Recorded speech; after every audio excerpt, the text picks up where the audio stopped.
Welcome to the Moses Organic Farming Podcast. This is Chuck from Moses.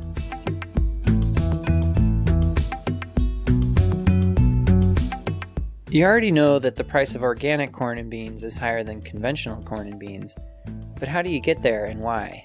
Today we've got two guests, Paul Dietmann from Compeer Financial and John Jovaag, a farmer near Austin, Minnesota, to help us do the numbers on transitioning to organic grain production. We talk through how to think about cash flow versus profitability during the transition years, what crops to use in your rotation, and why you'd want to do it in the first place. Both Paul and John will be with us next week, Wednesday, July 8th at 12:45 p.m. for a virtual field day. Click the link in the show notes to register. Special thanks to our field day partner, the North Central Region SARE, and our patron sponsor, Gemplers. Let's get to it. Well, my name is Paul Dietmann. I work for Compeer Financial, which is the Farm Credit System Association that serves about the northern half of Illinois, 2/3 of Wisconsin, and the eastern half of Minnesota. In my position here, I'm a senior lending specialist on the diversified markets team. More specifically, what I do is I lead our emerging markets loan program, which is a loan program for farmers who are either marketing products direct to consumers or doing some sort of value added. And that includes organics and managed grazers and people marketing beef direct to consumers and doing processing of grains and fruits and vegetables and things like that. All right, great. So we'll talk a lot about how to transition to organic from a financial perspective, but do you want to first explain why someone would want to transition to organic? Yeah, there's a lot of reasons why someone might be thinking about transitioning to organic. Probably the first thing that, if it's a conventional corn and soybean farmer, usually the first thing that catches their attention is the prices of organic grains being significantly more than conventional grains. You know, a lot of times corn price is 2 to 3 times higher than conventional corn price, and organic soybeans are, usually roughly double what conventional beans are. And so I think that's usually the first thing that gets people's attention.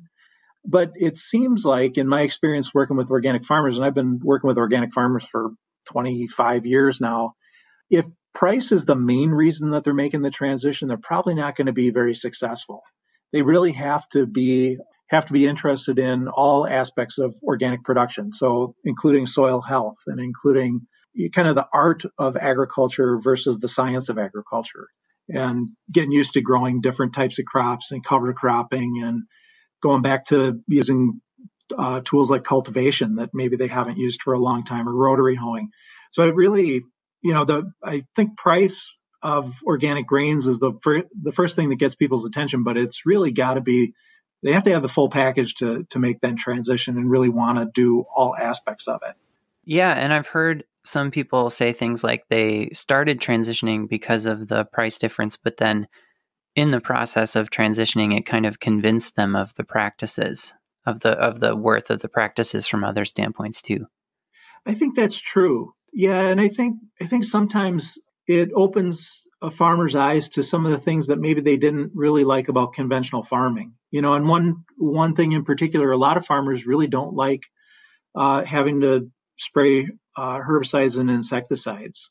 Like, I had one farmer a number of years ago, he said, the thing that really got him thinking about making the transition was after he had children, and he'd come in the house after spraying, and his kids would come running up and he'd have to hold them off and say, no, you can't, I can't touch you until I change my clothes and take a shower.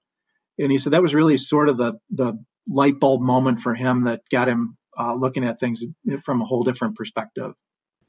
What does a financial plan for an entire transition period look like?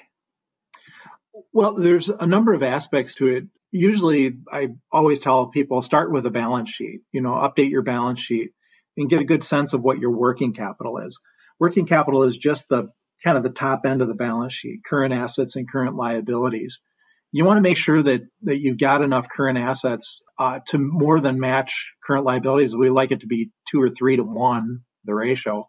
But then you also want to have a number of dollars of working capital. So when you take current assets minus current liabilities, that's really the starting point. Knowing how much cash essentially you have to work with as you make the transition.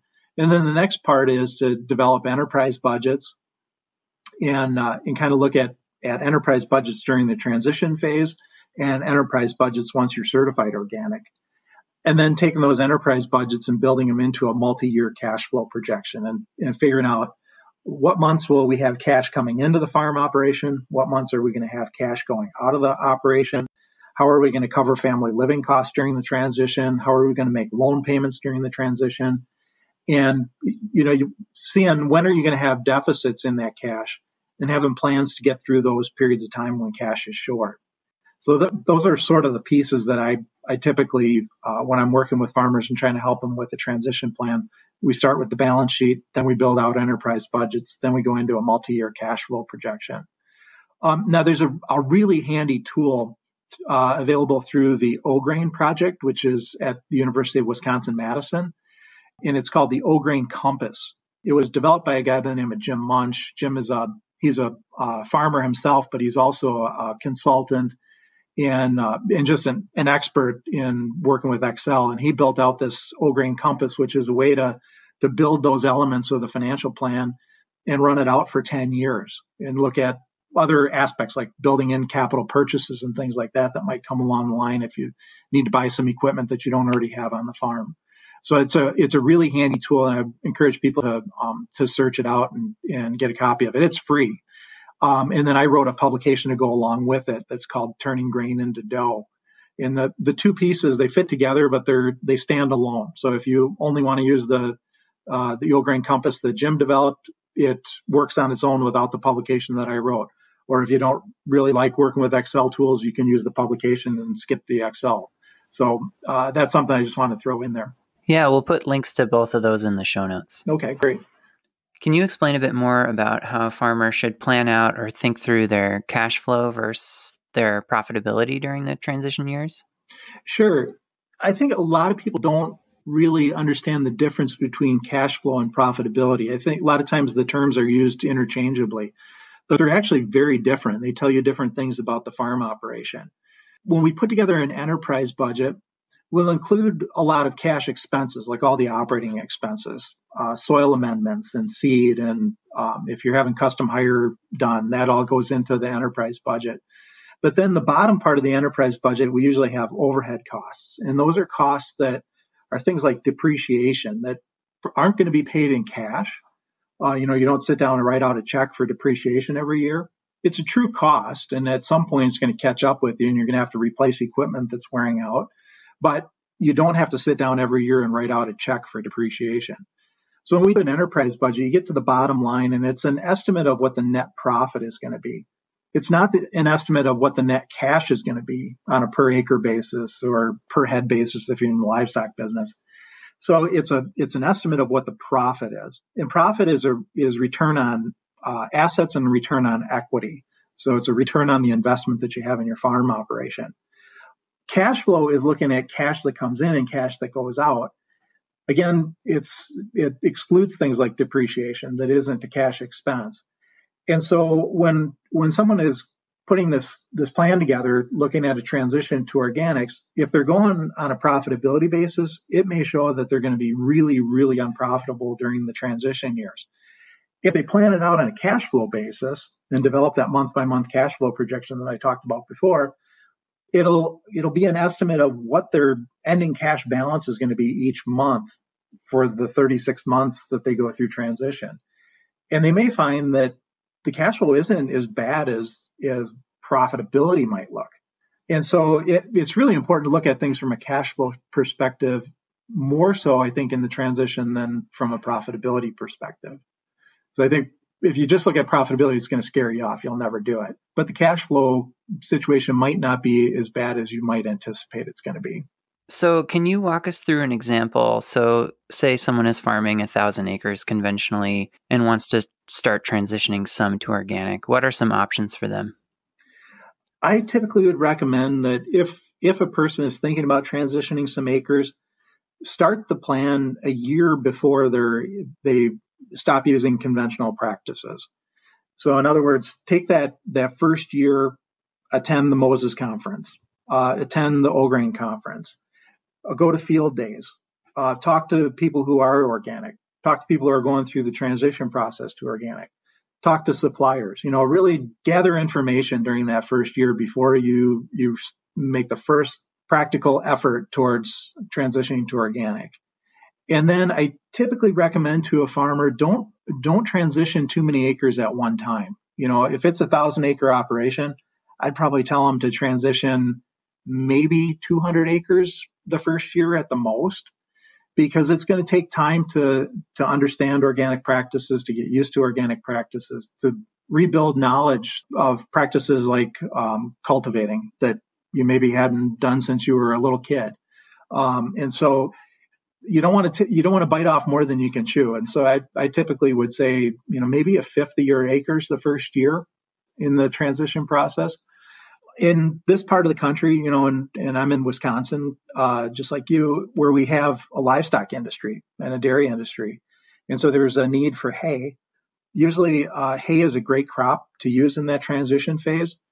From a cash flow perspective, it'll provide more cash and take less cash going out, less cash inputs than if you were trying to transition using non-GMO soybeans, for example. And so transitioning to organic through a hay crop is really a nice way to go if you've got a market for the hay. And that's a big advantage we have in the upper Midwest.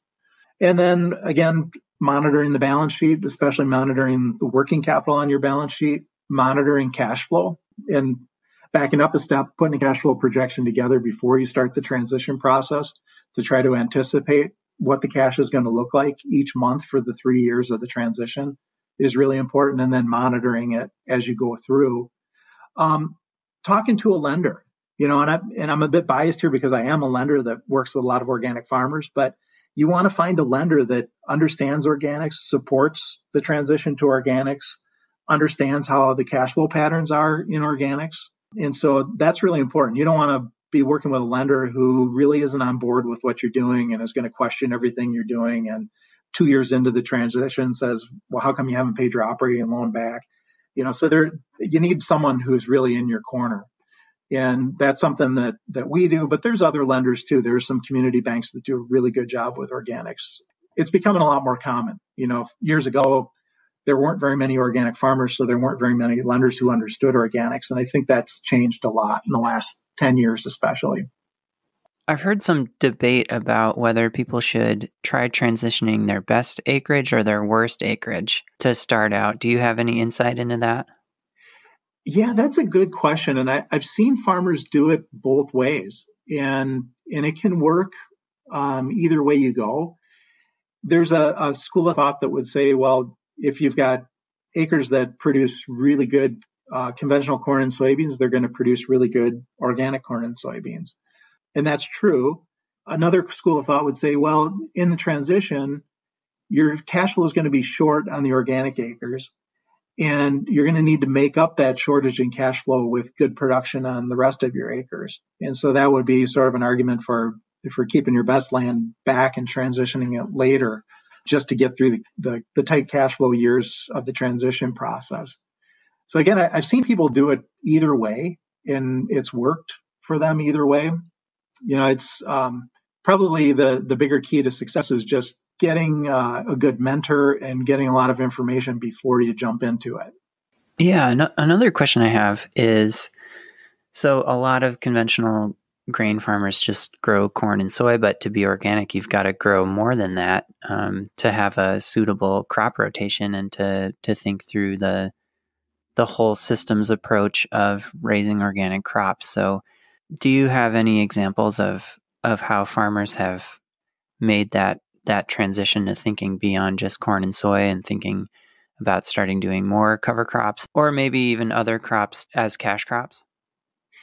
Yeah, and that's a good point, because it is a lot more than just rotating back and forth from corn to soybeans or here where you might have a 3 years of alfalfa thrown in the mix too. Yeah, you're not going to be successful just growing 2 or 3 crops. You're going to end up growing 4, 5, 6 crops, plus understanding cover crop mixes and what types of cover crops are best for your acreages. It's just, there's such an art to it. And it's one of the things I find so interesting about organic grain in particular. And that's, all the different opinions on cover cropping and on, what works best in certain types of soils and how do you control problem weeds, and one person's problem weeds are not going to be the same as someone else's problem weeds. So yeah, there's a lot to learn. And actually, one of the things that some of my organic farmers talk about is the fact that they feel like they're going to school every year, and that they love the fact that they're constantly learning and they never know the exact formula for farming. They have to, everything changes all the time, and it keeps it really interesting. Challenging sometimes, but interesting all the time. Yeah, I've heard the same from a lot of farmers too. Yeah, so I've heard some people say things like, if you're struggling to make it as a conventional grain farmer, you'll struggle to make it as an organic grain farmer. So what do you make of that? Does a farmer have to reach a certain point of financial viability before even considering transitioning, or is it like a way to make it? Yeah, I think there is a lot of that where if you're not a very successful or conventional farmer, you're probably not going to be a very successful organic farmer. In fact, you may be even a worse organic farmer, because it does take a lot of knowledge, and it takes an open mind, and it takes a willingness to learn, a willingness to do some experimenting and to take some chances. And so you really need to be a certain type of person, whether it's a certain type of farmer or not. It's a certain type of person that has the mindset to be a successful organic farmer.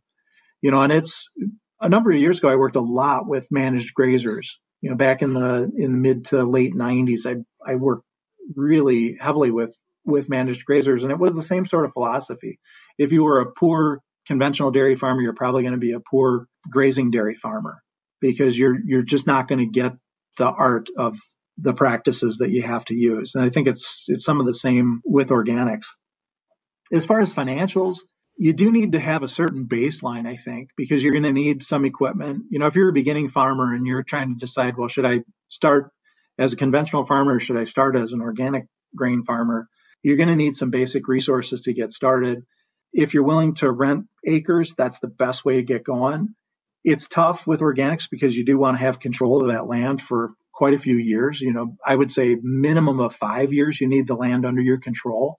So you need to have a long-term lease and have confidence that that lease isn't going to be broken. But that can be a good way to start. And, I've seen people do that and be really successful. I've had a few farmers that have worked into existing organic operations and came in as employees and ended up running the whole thing, renting the machinery and the land, and basically being their own independent farm operation, but leasing every asset that they've got employed in the business. So there's so many different ways to do it, but really it starts with the mindset and the abilities of the farmer. Yeah, and I've heard too, some mentees in our mentorship program have been the younger generation that want to transition some of the acreage to organic, and they have to convince their parents or their grandparents of the whole idea.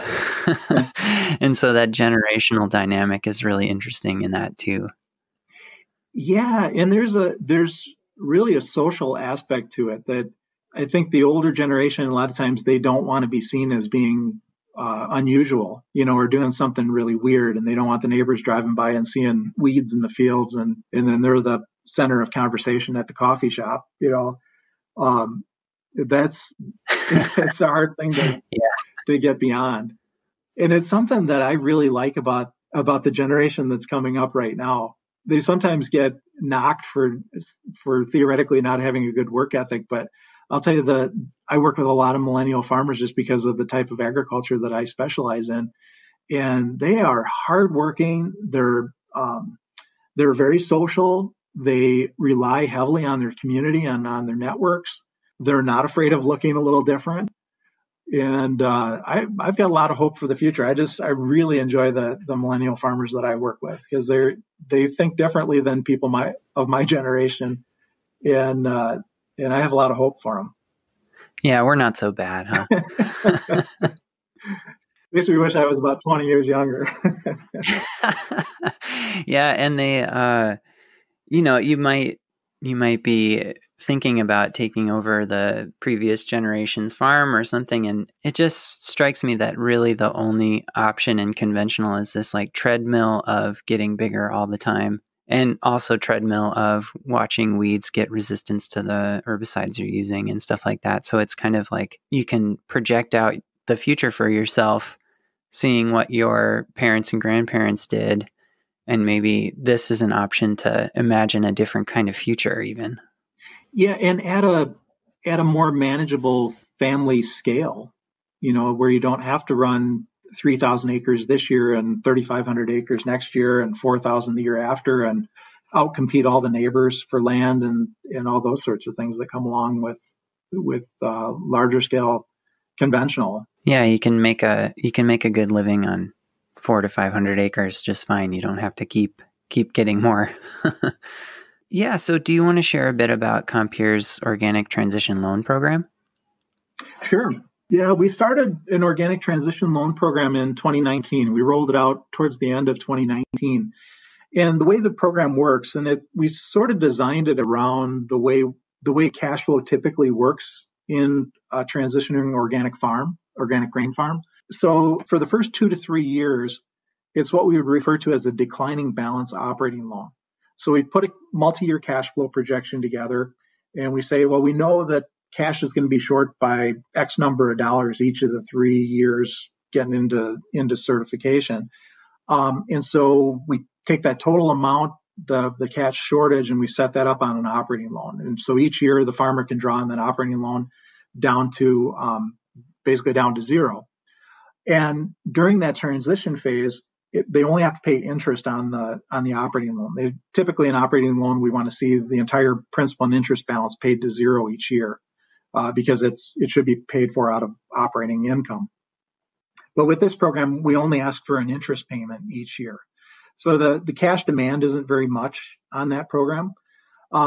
Once the farm is certified organic, then the loan balance, whatever the principal that's been drawn on the operating loan over the 2 to 3 year transition phase, that principal balance then gets rolled into a 5-year term loan with regular principal and interest payments that match the farm's cash flow. So it could be a monthly payment if it's a dairy or livestock operation, or it could be an annual payment if it's a cash grain operation that just typically sells crops once a year. It's basically an 8-year loan. The first 3 years, it's an operating loan that's interest only. The last 5 years, it's a term loan with regular principal and interest payments. All right, that sounds great. Do you have anything else you'd like to share? Well, I guess maybe talking a little more about that program. We rolled it out and it's gotten a lot of attention, which has been fantastic. It hasn't really turned into a whole lot of loan volume, though.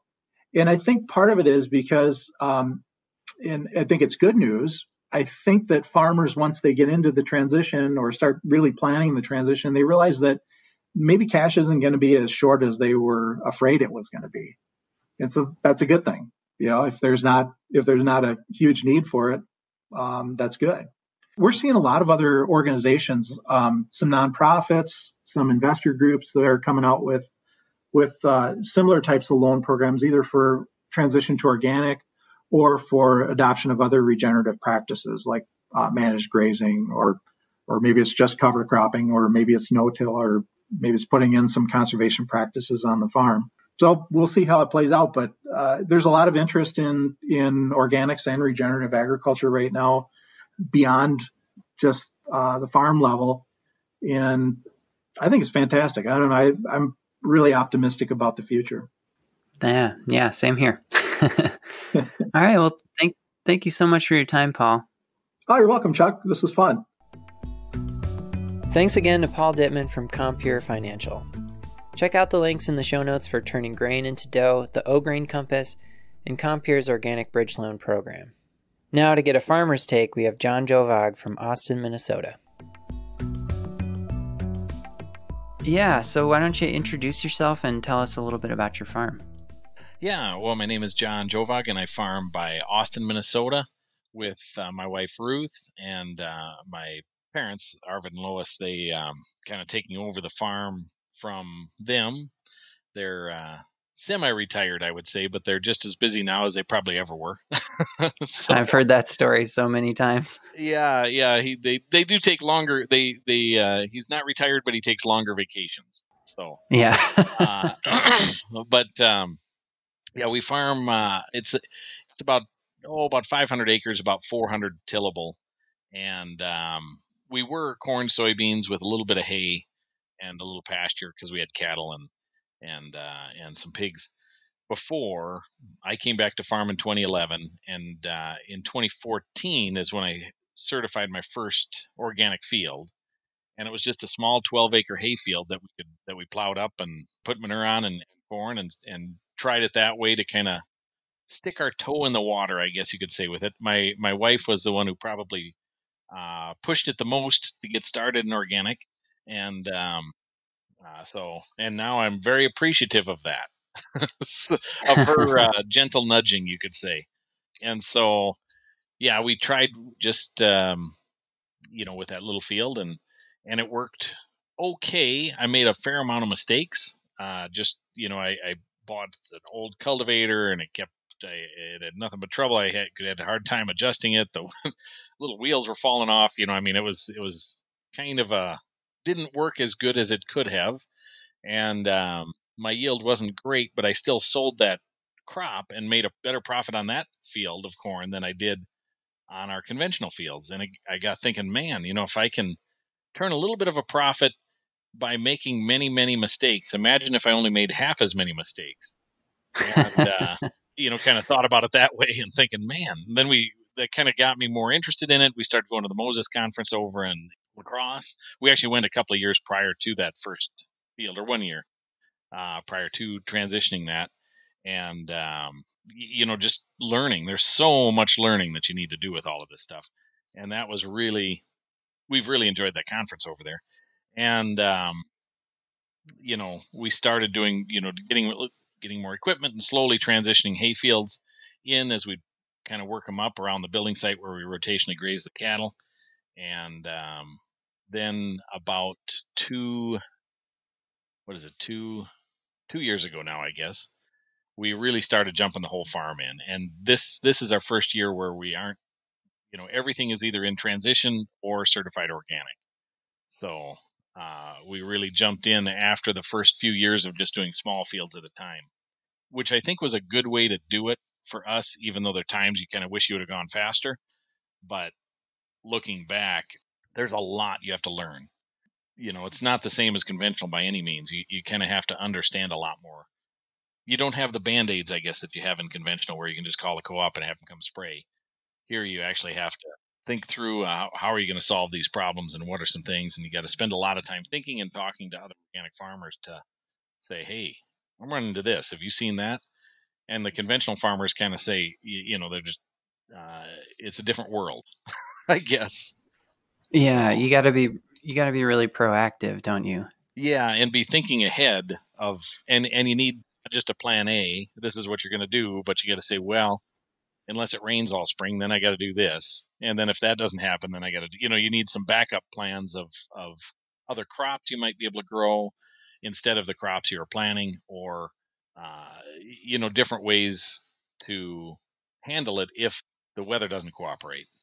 So, which is something none of us can control, but, like this spring, I had a oats field that I planted, but I mean, the oats didn't come up as good as I'd hoped in this one field, and the weeds were really thick throughout that field in spots, pockets of weeds. And I ended up just working the whole thing up, and I planted buckwheat in there. And because you can plant buckwheat late, and when you realize, your yield on the oats is not going to be what I'd want, and I really don't want any of these weeds to go to seed, and buckwheat is a good weed suppressant. I just decided, hey, I'm gonna make a change because of some circumstances that happened in that field. Then you say, well, that's just the cost of doing business, I guess. But Yeah, was it for food grade or seed or? it was those were going to be seed. Okay. For seed, but I've got other fields of oats that are doing quite well. And I just thought, this was just a small 9-acre field that I've had some struggles with weeds in the past in that one. And I thought, I got to get those weeds under control. And the best way to do that is to take them, they're all up and going, and you did some tillage, worked it up, killed the weeds, and then planted the buckwheat. And then I can sell the buckwheat as seed. And, there's decent value in that too. So. Yeah, it's great to have so many options because, you hear lots of conventional farmers talking about trying to get a third crop in, but for a lot of organic farmers, it's like fifth, sixth, or seventh. Right. Right. Yeah. Now I've not grown a lot of buckwheat before, so I'm, it's kind of a learning curve, but it's just a small little, a small 9-acre field. And so I thought, well, what a perfect spot to try it and see, to learn. Yeah, it sounds fun. Yeah. Yep. Yeah. There's a lot more that goes into everything. So Yeah. it is. It's more fun to, it takes a lot more thought and preparation and all of that. But it's a lot of fun. And that's the thing, what I was saying about people who want to transition. You have to like to solve problems, and you have to really understand and buy into the whole organic side of the process, and think of it bigger than just, hey, maybe I can make some more money. You really got to think about it as saying, hey, I want to have a regenerative, holistic system that can produce food in a very sound way and really be good for the soil, work on the soil, work on the crops, work on, to where you can get a whole system. I think if you kind of have that kind of a mindset that I really want to do some stuff here, then when you run into these little glitches and hurdles, you don't fall back and say, well, forget it, we'll just spray it, because it's Yeah. easy. You can't, if you're really wanting to do it, you can do it. Yeah, so you mentioned that you used hay to transition your fields. Have you used anything else, or have you Yeah. transitioned all your fields using hay? No, just the first few, because that was around our building site, and we'd graze, and then we'd plow up one field, and then put corn, so then that worked really well around our building sites where we'd graze and hay it, and do that. And we still run that rotation where it's basically oats and a couple of years of pasture or hay, depending on livestock situation, and then back into corn, and then into oats, and back into hay. And that rotation works really well. Actually, the corn that we grow on that rotation that's some of our best corn. It does really well. Hmm. But some of the other rotations that we've done, it's kind of by field, and some fields we can't graze as well because they're cross county roads, or it's harder to get the animals to do that. I've done other rotations where now how I'm transitioning it is I'll come in with done different ways, where I'll come in with like a field pea oat mix, and you can use that as forage, or with some of it I'm going to actually harvest the field peas and the oats, and then I'll grind that in with for feed.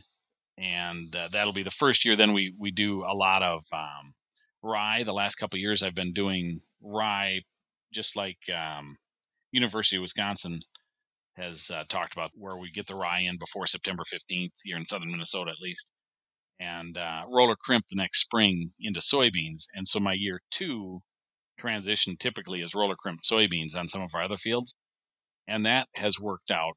I've only done it now 2 years, but that's worked out well. I really like the roller crimping side of things, for weed suppression in a field, and that's non-GMO beans, so you can get a little bit of a premium for those.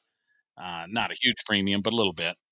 And our yields have been comparable to what our conventional yields were with soybeans. And then the year after that, then we can go into organic corn. So there's a variety of ways you can transition. I think depending on your situation, there's other crops we're looking at too, in terms of in some of these transitional times. But I think there's a lot of different ways to do it.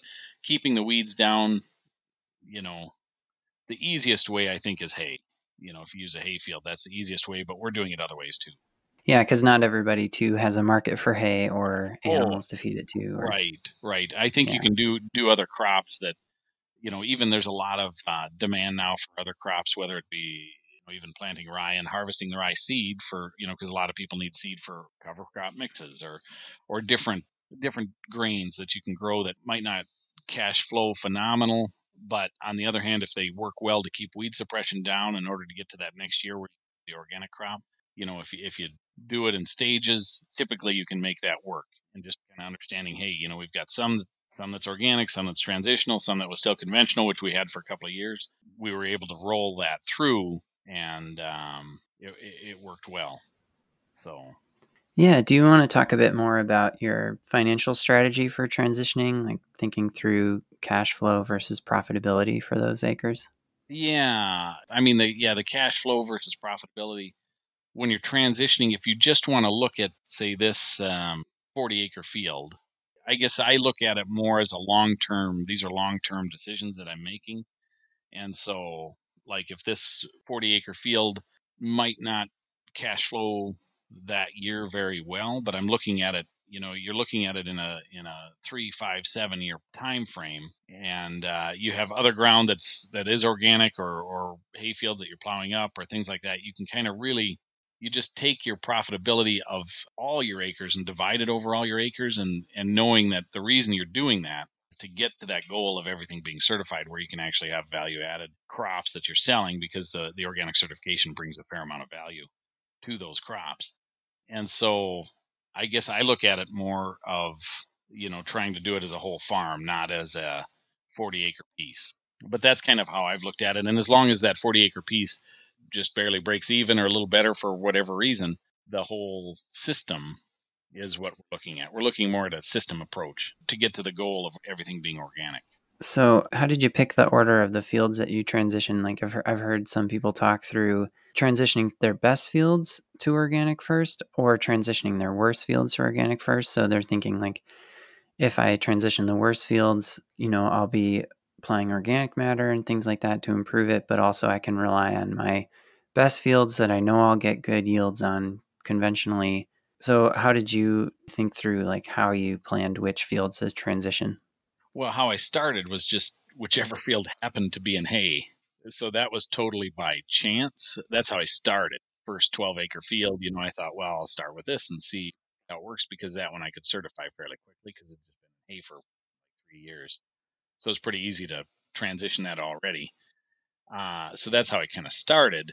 But then after that, I looked at it from what fit rotations more so than best or worst fields in terms of the productivity. It was like, if I'm going to try to rotate it, we do have one field with a center pivot irrigator in it. So I guess I started with that one mostly because of, I kind of did some strips in there. And so I had a hay strip in that field already. And so I kind of slowly converted that one over in a couple of pieces. And I think it was just more of I didn't look at it in terms of best or worst field. I looked at it, which way could I most quickly convert everything over to organic by rotation. So some that were in corn, I knew the next year if I wanted to do beans with looking at roller crimping rye, then I didn't want to do that the next year. So the next year I would come back with a field pea oat mix, so that I could get the roller crimping rye in that mix. So that's kind of how I ended up doing it, was taking the conventional corn out and then coming back with an oat or a field pea or something like that, in order to get some nitrogen in the soil, get the rye in September, so that I could have a transitional period of the rye and soybeans. I didn't look at the field quality. I just thought, I'm going to convert the whole farm. I'm going to work through it in terms of whatever made the most sense for rotation. You mentioned that you went to the Moses conference. What were some other resources that helped you transition? Well, I talked with a couple of other farmers who we've known for years who've done organic over by Wells, and went to the Minnesota conference, which is up in St. Cloud. Did a lot of watching YouTube videos on organic and transitions, and just going to a lot of different, like Land Stewardship Project had a bunch of stuff for soil health, and we went and basically trying to gather as much information as possible everywhere I could, and just trying to be a sponge to go out and talk to people. And my dad was very helpful too, because he was on board with trying it. And after he kind of saw, he thought, well, let's try that 12 acres. That's not too big of a deal. And then when he saw that kind of worked, or it wasn't great, but it kind of worked. And then since then we've improved, and having his help, because he's got quite a few years of experience also, and has always kind of been in the mindset of doing conservation farming, and just never made the step to organic. It's always good to find people who know more about something than you do. So Yeah. that's the key, is find somebody who knows more about it than you do. And the first few years I did organic, that was pretty easy. So Yeah. because I did not know much. So it's easy to find somebody who knows more than you when you don't know much. And I was definitely in that category of not knowing much. Yep. So. Oh, man. All right. Well, I'm looking forward to the virtual field day next week. That'll be great. Yeah. Hopefully that goes well. Yeah, I think so. So, well, thanks a lot for your time. I really appreciate you getting out of the field and sharing some of your experience with me and our listeners. So, yeah, no, sounds great. Thank you very much. Hope all goes well.